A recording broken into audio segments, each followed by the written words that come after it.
Hi hello welcome to Kiran TV news. మనతో పాటు ప్రముఖ రాజకీయ విశ్లేషకులు చంద్ర శ్రీనివాస్ గారు ఉన్నారు. ప్రస్తుతం ఆంధ్రప్రదేశ్‌లో కూటమి ప్రభుత్వంలో కొన్ని అనవసరమైనటువంటివా లేకపోతే అవసరమైనటువంటివా ఏదైతే నామినేటెడ్ పోస్టులు వస్తున్నాయో దీని మీద కొన్ని విమర్శలైతే వస్తున్నాయి. ముఖ్యంగా ఇచ్చినటువంటి నామినేటెడ్ పోస్టులను కూడా అక్కడ ఉన్నటువంటి ఎమ్మెల్యేలు, టీడీపీ ఎమ్మెల్యేలు తీసేసుకుంటున్నారు అని జనసేనకి సంబంధించినటువంటి వర్గం తీవ్రమైనటువంటి గొడవ జరుగుతుంది.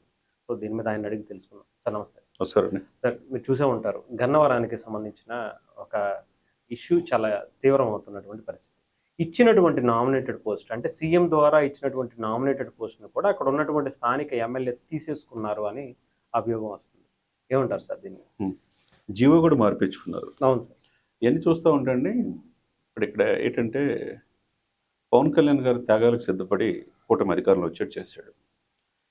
అన్కండిషనల్గా రాజమండ్రి జైల్లో 53 రోజులు చంద్రబాబు నాయుడు గారు ఉన్నప్పుడు ఆ నాయకులు కానీ ఆ పార్టీ పెద్దవాళ్ళు కానీ ఎవరు కనపడలే.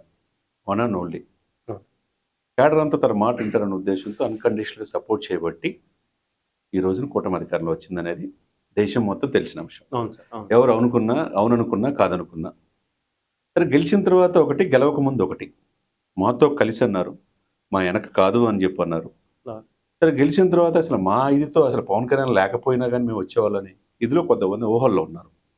ఆ ఊహలకి 1.5 year అవుతుంది. ఇప్పుడు కూడా పులి స్టాప్ పడకపోతే స్వయంకృత అపరాధం మళ్ళా జగన్మోహన్ రెడ్డి గారు వచ్చే అవకాశం స్పష్టంగా ఉంది. నేను వాస్తవం చెప్తున్నా.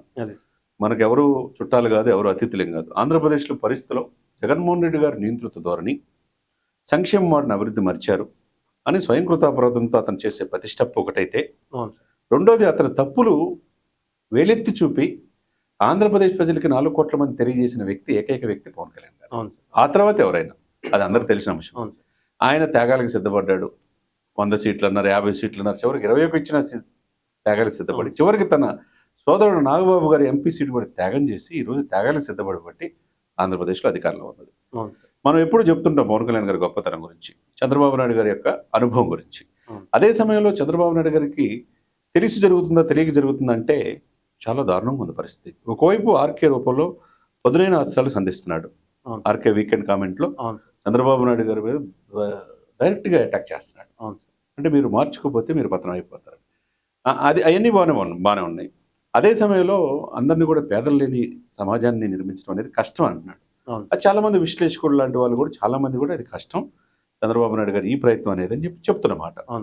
ఇది మార్గదర్శులు, బంగారు కుటుంబాలు, ఇవన్నీ కూడా సరే, వాట్ ఎవర్ ఇవంట అన్నీ కూడా మనకు పక్కన పెడితే, అదే సమయంలో స్వయం జగన్మోహన్ రెడ్డి గారు స్వయం కృషి ఆయన చేసిన తప్పుల వల్ల అధికారంలో వచ్చిందన్నాడు. పాపం ఆర్కే గారికి కానీ తెలియంది ఏంటంటే పవన్ కళ్యాణ్ గారు అధికారం వచ్చిందనేది ఆ ఒక్క మాట మర్చాడు. ఆయన పలుకుల్లో చెప్పలేకపోయాడు.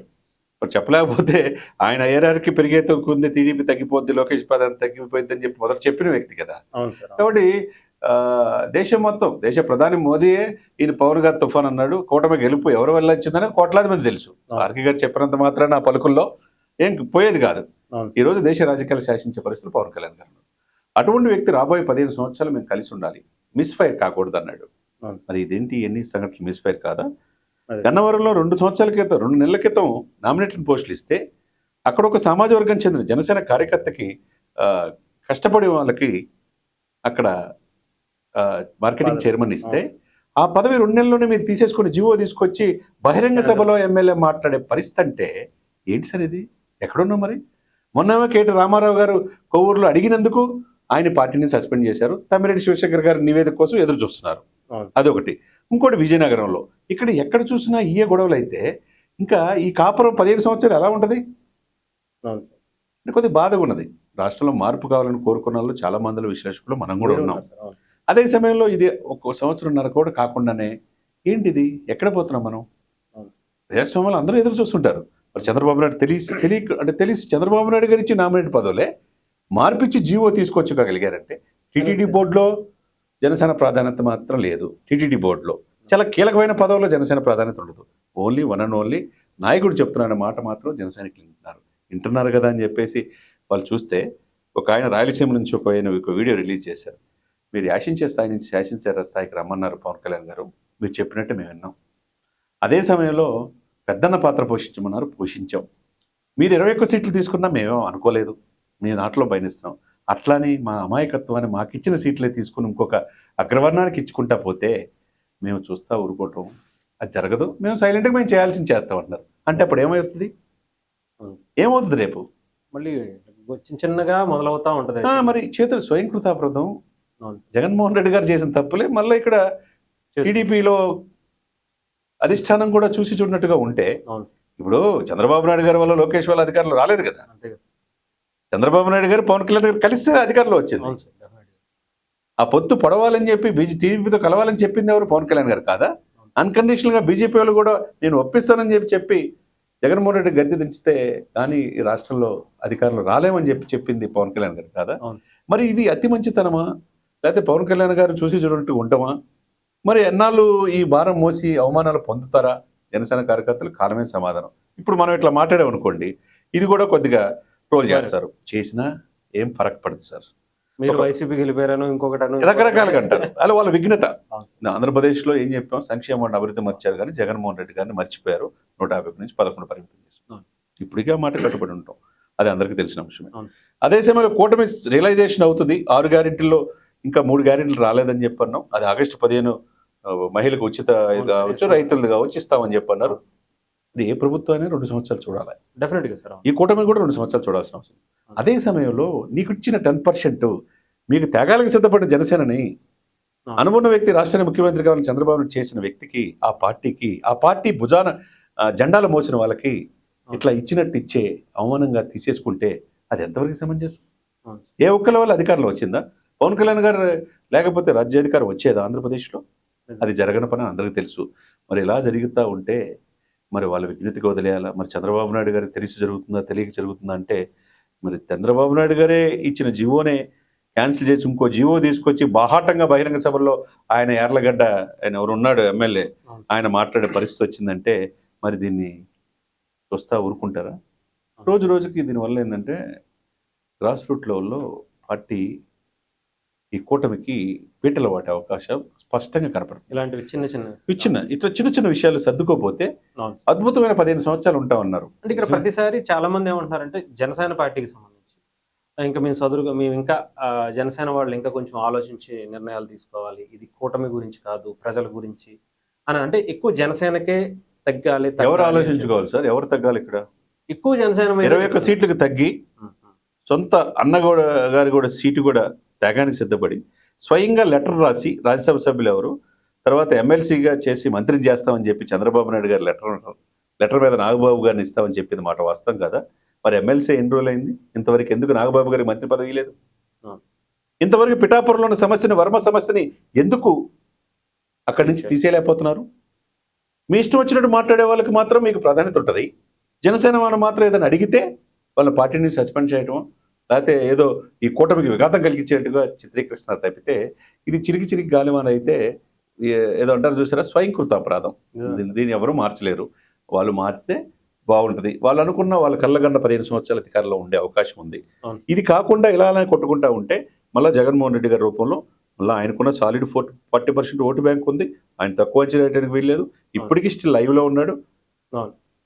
కొన్ని కేసులు ఉన్నాయో తప్పు చేసిన వాళ్ళు ఎవరికైనా జైలుకు పోవాల్సిందే. బొరగడ్డ అనిల్ కావచ్చు, ఇంకొకరు కావచ్చు, లేకపోతే లిక్కర్ సిండికేట్లో ఉన్న కసిరెడ్డి కావచ్చు, మిథున్ రెడ్డి కావచ్చు, చెవిరెడ్డి కావచ్చు, వాళ్ళంతా వెళ్ళిపోతున్నారు తప్పు చేశారు కాబట్టి. తప్పు చేయని వాళ్ళు భయపడాల్సిన అవసరం లేదు. ఇప్పుడు కాకపోతే ఇప్పుడు ఇంతమంది వెళ్ళిపోతానికి పార్టీ ఉండదు అనుకోవటం పొరపాటు. ఇప్పుడు జగన్మోహన్ రెడ్డి గారిని దాదాపు 33 కేసులు ఉన్నా, దాదాపు సంవత్సరం పైన జైల్లో ఉన్నా ఆంధ్రప్రదేశ్ ప్రజలు గెలిపించారు. ప్రజల నిర్ణయం అంతిమ నిర్ణయం. 5 సంవత్సరాలు సీఎంగా చేశాడు ఆయన. మరి ప్రజలు మీరు అది మర్చిపోకూడదు. ఇక్కడ మళ్ళీ ఆయనకున్న 40% ఆయనకున్న తక్కువ అంచనా వేయకూడదు. ఆయనకున్న 40% ఓటు బ్యాంక్ కూడా తక్కువ అంచనా వేయకూడదు. ఆయనకున్న 11 మంది ఎమ్మెల్యేలు తక్కువ అంచనా వేయడానికి వీల్లేదు. కాబట్టి తప్పు సరిదిద్దుకుంటే కూటమికి ఉజ్వలమైన భవిష్యత్తు ఉంటుందండి. లేకపోతే ఇలా ఈరోజు గన్నవరం, ఇంకోటి విజయనగరంలో ఇది అవుతా ఉన్నది, ఇంకోటి ఇది ఇంతటితో ఆగదు. ఉత్తరాంధ్ర, రాయలసీమ, కోస్తా తేడా లేకుండా రగిలిపోతూ ఉన్నారు. క్షేత్రస్థాయిలో జనసేన చిన్న చూపు చూస్తున్నారు అనేది అన్ని చోట ఉంది. బీజేపీలో కూడా అదే చెప్తున్నారు. ఇక్కడ ఏది అధికార పక్షం టీడీపీ మమ్మల్ని పట్టించుకోవట్లేదని బీజేపీ అంటున్నారు, జనసేన అంటున్నారు. మరి ఇక్కడ పట్టించుకోవాల్సింది ఎవరు?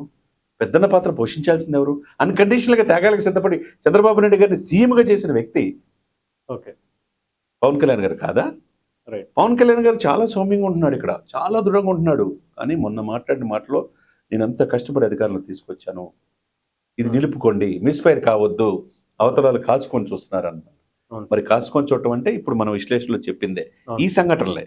ఈ సంఘటనలు సరిదిద్దుకోపోతే, రైట్. ఇచ్చిన మాట నిర్వర్తించుకోకపోతే మరి నిజమే సార్. ఏమవుతుంది? కాలమే నిర్ణయం మీరు చేయాలి. ఎంత పాజిటివ్ గా కూటమి గురించి, కూటమి రావాలని కోరుకున్న మీలోనే ఇంత ఆవేదన కలిగిస్తుంటే definitely ఆవేదన మీరు కాదు సార్. ఆలోచించుకోవాలి. ఒకటి సార్ హరీష్ గారు, ఆవేదన కాదు ఇది, సగటు ఆంధ్రప్రదేశ్ అవును, ప్రజల్లో definitely. ఉన్నదే చెప్తున్నాం మనం.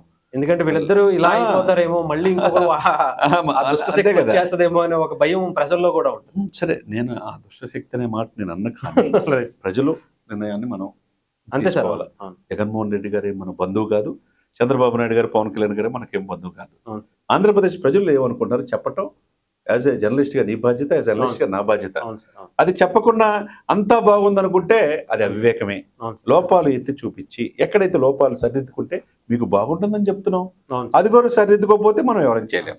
Right sir. నిజంగా సార్, ఏదైనా సరే ఇది కూటమి బాగుండాలి, ఆంధ్రప్రదేశ్ బాగుండాలంటే ఇలాంటి చిన్న చిన్నవి కూడా మధ్యలో రాకుండా చూసుకునే బాధ్యత, ఎక్కువ ప్రాధాన్యత అయితే ముందు టీడీపీ వాళ్ళ చేతుల్లోనే ఉందని చంద్ర శ్రీనివాస్ గారు చెప్తున్నారు. Thank you so much.